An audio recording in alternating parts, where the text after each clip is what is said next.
So by default, your form has a certain theme. But if you want to change out the look of the form, then you might want to change out the theme to a different outlook. So to do that, all you need to do is click on style over here on the top. And once you click on it, there are different themes that you can choose from, as you can see right here.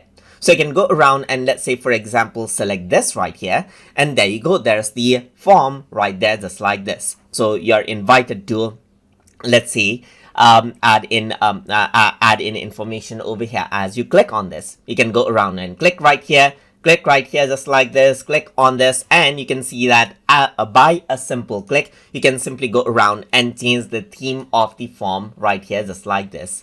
So another thing that you can do is you can go around and change the color of the form as well by clicking on one of these buttons right here, just like this. You can go around and view all and see different color options that you can simply choose, and it'll be applied over here right here.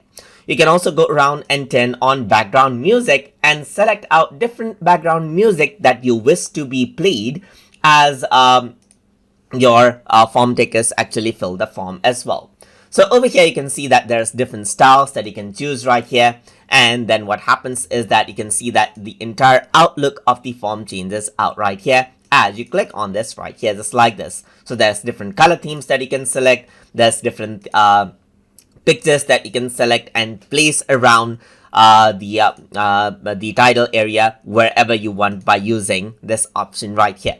And the wonderful thing about it is all of it is responsive. So if you were to go around and preview it, you can see that this is what you have. You can click on start now. And if I were to go around onto mobile phone view, you can see that the form theme actually takes shape just like this. And then you can just go around over here and start filling it. So that is how you can go around and change out the form theme as you like inside of Microsoft Forms. So I hope you guys learned something as always. And as always, please like, comment, share, and subscribe.